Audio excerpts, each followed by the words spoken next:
E então aconteceu que no período napoleônico, a Inglaterra, Áustria e Rússia se uniram contra Napoleão numa coisa que foi chamada de coalizão. Um belo dia, Napoleão foi informado de que lá no quartel-general da coalizão, os generais comandantes estavam brigando muito entre si, porque eles não chegavam a um acordo sobre algumas estratégias, né? Então Napoleão, dirigindo-se aos seus generais, disse assim: senhores,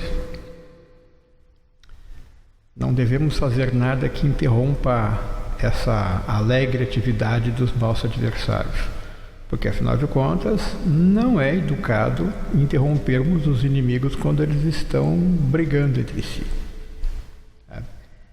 E nós temos uma situação parecida com essa agora, porque olha só, lá na casa do diabo, 2 morcegos estão brigando entre si. Acredite se quiser, Alexandre de Moraes deu uma entrevista dizendo que a culpa por essa crise institucional é do Barroso por conta de coisas tipo aquela declaração que ele deu a respeito das Forças Armadas estarem sendo orientadas a melar, né, o processo eleitoral. Aí o Barroso não gostou de ter sido mencionado dessa forma, né, na entrevista, e disse que esse fato da declaração dele era só um caso isolado, mas que a culpa era do Alexandre, porque todos os dias o Alexandre arranja uma treta diferente com alguém. Então todos os dias o STF está na berlinda por conta de ações do Alexandre. Então eles estão brigando entre si e isso é um bom sinal. Então, agora assista esse vídeo aqui dessa matéria, né, a respeito disso. E lembre-se, deixe seu like, seu ok, né, que gostou ali. Um comentário também sempre bem-vindo. Se fosse compartilhar, seria melhor ainda, mas isso você certamente não vai fazer.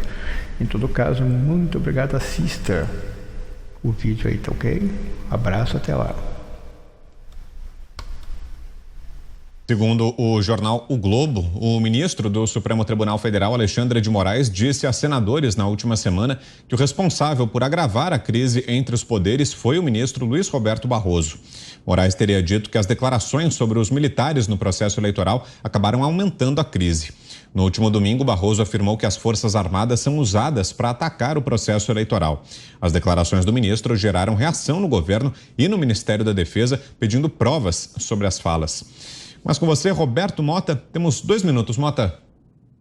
Brown, juízes não deveriam estar no espaço público, né? Juízes não deveriam fazer lives. A liberdade de expressão em toda a democracia é uma tensão permanente. O ministro Barroso tem razão. Não tem limites claros, precisos. Está sempre se explorando e discutindo o que é certo e o que é errado. Algumas coisas são claramente proibidas, né? São conteúdos ilícitos. Apologia de crime, pornografia infantil, divulgação de tortura. Isso é claramente ilícito. Agora, críticas, mesmo ácidas, não podem ser automaticamente consideradas como crimes. É preciso dizer que regulação de mídia social é censura, sim, principalmente porque é assimétrica. Afeta um lado, mas o outro pode dizer o que quiser. Oceana.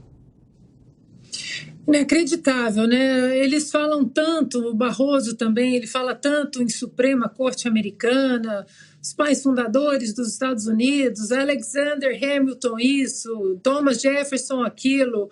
Eles seriam uma vergonha para o sistema judiciário americano, se contar aqui o que eles fazem, que eles vivem dando entrevista, que eles têm rede social, que eles estão aí sob os holofotes o tempo todo.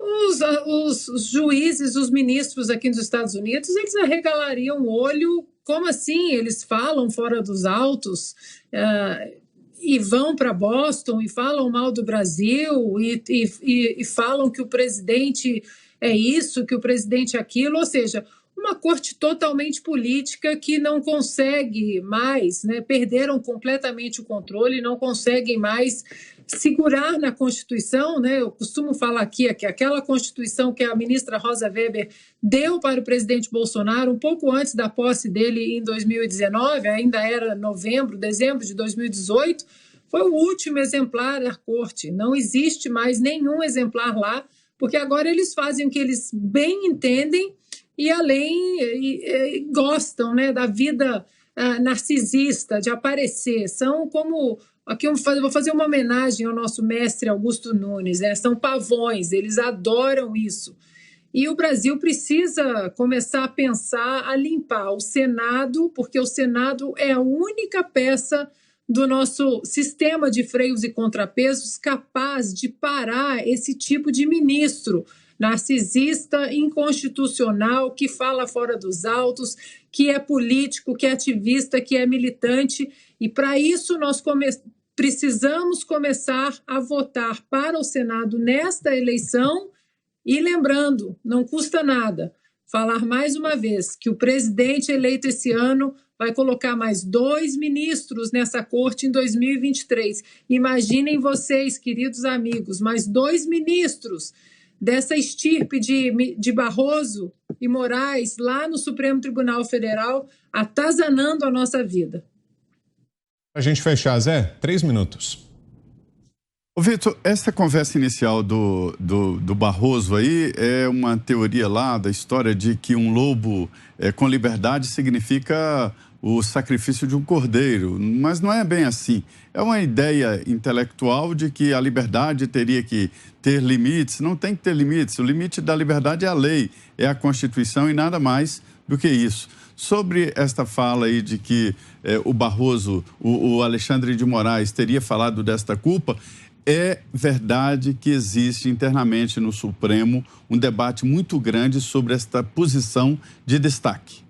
Aquela unanimidade na aprovação ali da condenação do deputado Daniel Silveira, ela não é real nas conversas internas. Um grupo ali de ministros entende que o Supremo está sendo arrastado para o debate político onde ele não tem a capacidade de travar uma batalha.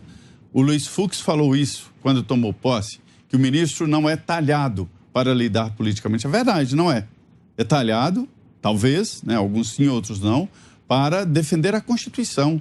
O ministro é travado para o debate jurídico nos autos e não para debater politicamente abertamente. Então, o Supremo está sim na vitrine, né, está sob um ataque porque está em guerra.